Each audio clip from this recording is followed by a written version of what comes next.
So, ladies and gentlemen, we actually have an update in the Steubenville rape case. It's actually some positive news about a very, very horrific story. If you don't recall the story of Steubenville, two young men, two high school football players, were convicted in Steubenville, Ohio, of the raping of an unconscious 16-year-old girl. You remember that videos and photos of the crime were posted all over social media.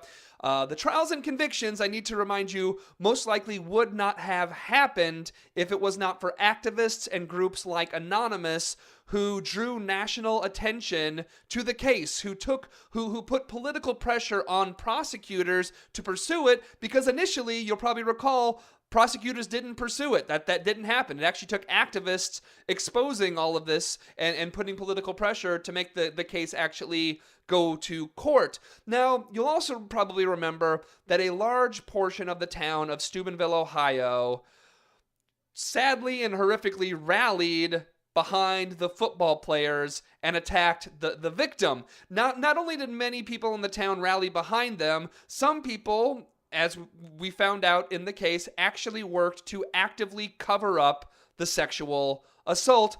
And I'm pleased to report today that some of those who worked to cover up the rape of a 16-year-old girl have in fact now been charged by a grand jury in Ohio. Reading from Raw's story, quote, Superintendent Michael McVeigh was charged Monday with 1 count of tampering with evidence, 2 counts of obstructing justice, as well as 2 misdemeanor counts. A volunteer assistant football coach was charged with allowing underage drinking, obstructing official business, and making a false statement. 2 school employees, Lynette Gorman and wrestling coach Seth Fluharty, were each charged with failure to report child abuse, end quote. This is addition to the school technology director who was charged with tampering with evidence, obstructing justice, perjury, and obstructing official business, and his daughter who was charged, I believe, with possession of illegal goods or something like that. In fact, that they had files on this stuff. So the good news is at least some of the people who perpetuated this, who covered this up, who perpetuated rape culture in Steubenville are at least in the process of being held accountable, and that's positive. That is a positive aspect of it. Unfortunately, not everyone is being held accountable. The head coach of the team, head coach Reno Sacaccio, was not indicted, even though one of the convicted rapists bragged in a text message that the coach knew about the assault and was, quote, going to take care of it. Unfortunately, that he hasn't been charged. In fact, the town of Steubenville actually renewed the coach's contract in April. In April, 1 month after the 2 players had been convicted of the rape. After they'd been convicted, after the text had come out saying that the coach was going to take care of that, the town decided to renew that coach's contract. And look, who knows? Maybe other than that text message, maybe there wasn't enough evidence to indict the coach. That's very possible. Maybe there wasn't enough actual evidence, but there is, there's plenty of reason not to renew him as a coach. There's plenty of reason after what went down to say, you know what, maybe it's time we have a different coach. Even if there wasn't enough evidence to indict him criminally, there's plenty of evidence on what a good portion of the town of Steubenville values, and that's football. They value football clearly over the health and life of a 16-year-old girl, a 16-year-old victim.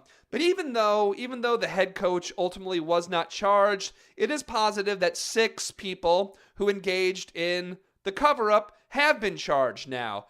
And the truth is, that type of thing needs to happen a lot more. But unfortunately, in most cases of sexual assault, they don't actually garner the amount of attention that this case actually did. Most of them get, shoved under the rug. They don't actually gather media attention. And so there actually isn't the amount of pressure to assemble a grand jury to actually dig up all of the cover-ups of assault that happen all over this country a good deal of the time. Hell, just this last week at Florida State University, fans rallied behind the star quarterback of Florida State, Jameis Winston, who, even though he has not been charged yet, and let's be clear, he hasn't actually been charged yet, he is currently being investigated for sexual assault.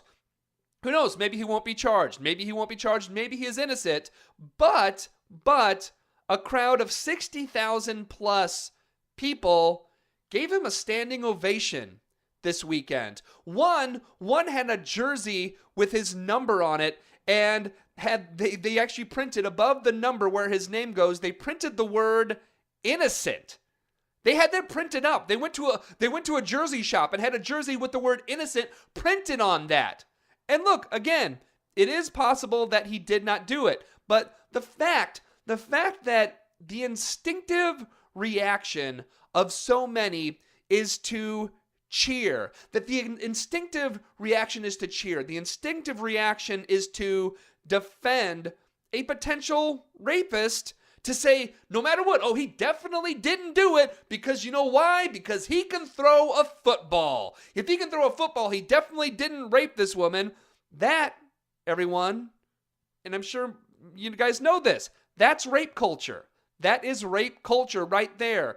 The family of the alleged victim down in Florida State claims that when they contacted a detective with matching DNA results, the detective, quote, told the attorney that Tallahassee was a big football town and the victim needs to think long and hard before proceeding against him because she will be raked over the coals and her life will be made miserable, end quote.